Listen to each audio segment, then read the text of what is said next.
Victory starts in our mind. When your vision is limited, your life will be limited. It's amazing what happens when you enlarge your vision, when you believe big, when you pray bold prayers, when you dream great dreams. Too often, because of disappointments, delays, things that haven't worked out, we've watered down our dreams. We've lowered our expectations. We're not stretching, believing for great things, believing to get well. Are you putting limits on what God wants to do in your life? Are you focused on what you think can happen only in your ability? Your existence is constantly an engagement with the universe, but your mind becomes against the universe. If you create a psychological condition that you're against or you're in competition with the universe or the cosmos, obviously you will feel crushed for small things. Your default mode is to say, I'm an imposter, I'm a loser, I'm not likable, nobody likes me, I'm not lovable. It has become part of your default mode network. And it's super important for you to realize that just like I could go from being a right-hander and teach myself how to be a left-hander, it is the exact same process for you to go from somebody who defaults to thinking negative garbage to becoming somebody who thinks directly. And just like learning to go from writing with your right hand to teaching yourself to write with your left hand, it is going to be a process, not an event. It is going to require you to switch out of the mode where you automatically grab the pen with your right hand and you direct your thoughts to deliberately grab this pen with your left hand. Things are going well, you're happy. When things are not going well, you're sad. But when you learn how to self-regulate and create more coherence in your brain and heart, then you're no longer dependent on your outer world controlling your mood. When you're inspired by something or someone in your life, you feel the magic. Now's the time to be the magic. What are you going to do? Are you going to let the masters inspire you to feel it, or are you going to strive to be a master? It's your choice.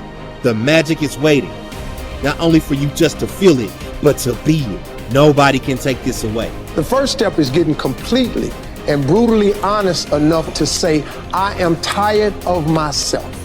When you say I'm sick and tired of being sick and tired, that's the facilitator of change.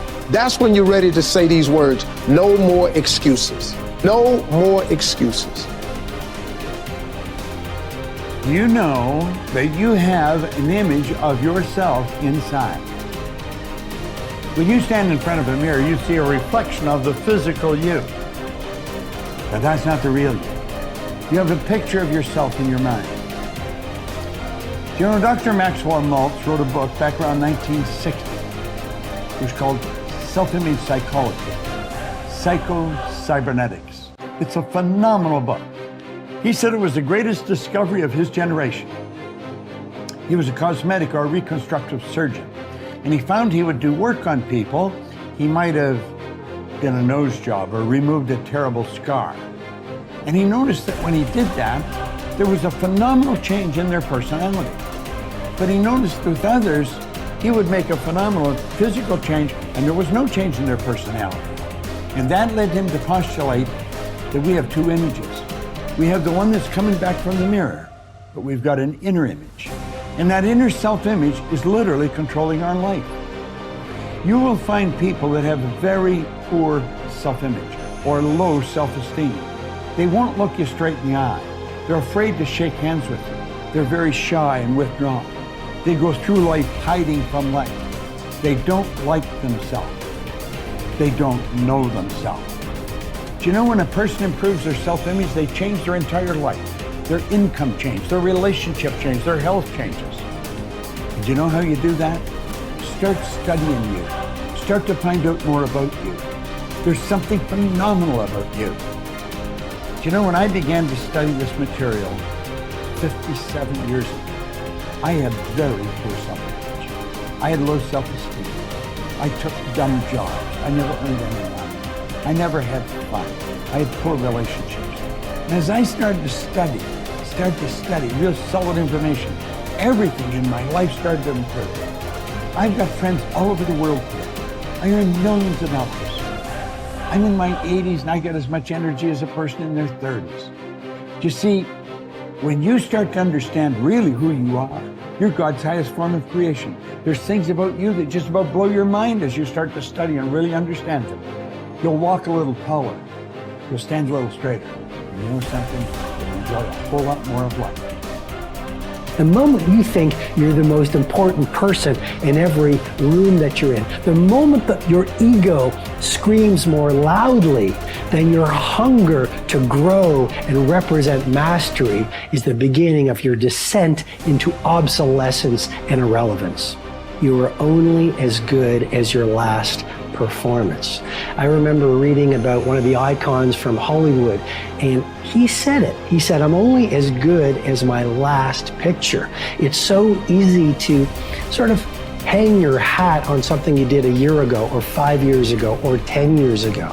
Maybe, the great musicians, they all have that in common. It's not like, oh, I did this album 40 years ago and I'm sort of still dining out on that great masterpiece. The great ones, the people of great influence, the people of great creativity, they understand that you're only as great as your last performance. The elite athletes I've mentored, this is how they see it. They say, last year's championship performance is this year's starting point. So look, we all want to be satisfied. We all want to be happy. We all want to wake up every day and go through life feeling a sense of joy. But there is a great danger in being completely satisfied. When I work with the billionaires and the titans of industry and the Hollywood superstars, here's what I notice. They're never satisfied. Now, sometimes if you don't manage that unsatisfaction, you're going to be a very unhappy person. I'm just reporting on reality. A lot of the true titans, it's never enough. They are always dissatisfied. They always want to work their craft better. They always want to have more influence. They always want to have greater impact. They always want to grow their movement. So just remember that first element of this deconstruction. Satisfaction breeds stagnation.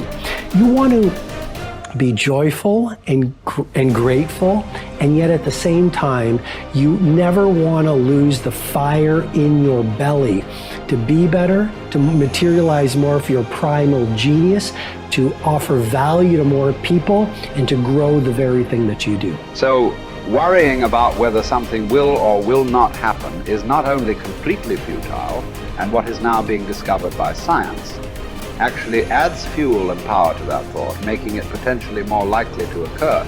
Not all of your thoughts have the capacity to change your world. Only the habitual ones, or those that are fueled by emotional intensity. Most people meander through life, ending up in a career because of chance, not choice, and are not that passionate about anything. Therefore, they fail to engage this force in any way other than stressing about their credit card bill. It is the addition of emotion to thoughts that give them their power. How that happens, we don't really know yet. Although how the brain deals with emotions may hold a clue, for a long time it was assumed that emotions arrived after thought. It was believed that when sensory signals reached the brain's translator, the thalamus, they were then interpreted and sent to the correct department. The signal would travel to the thinking bit, the neocortex, and then onto the feeling bit, the limbic system, where it would initiate an appropriate response. Joseph Ledoux, a neuroscientist at the Center of Neural Science at New York University, was the first to discover that this wasn't the case. There are two little almond-shaped structures called the amygdala perched above the brainstem on either side of the brain. They control emotion. Ledoux's research proved that when signals from the senses reached the thalamus, two signals were sent out, not one. The first traveled across a single synapse to the amygdala, and the second signal was routed to the neocortex for conscious assessment. The result is that the amygdala hijacks thinking and has you springing into action before you are fully aware of what's going on. It is this reflex that will cause you to jump in a river to save a child before your thinking brain has even registered the danger. It's also why an emotional outburst often arrives before the brain's engaged. Unfortunately, This discovery illustrates the fact that emotion has direct and powerful access to the subconscious mind. It triggers action faster than logical thought alone, and therefore may be partly responsible for why emotion is such a potent and essential ingredient in turning thought into reality. The more intensely we feel about an idea or a goal, the more assuredly the idea, buried deep in our subconscious, will direct us along the path to its fulfillment.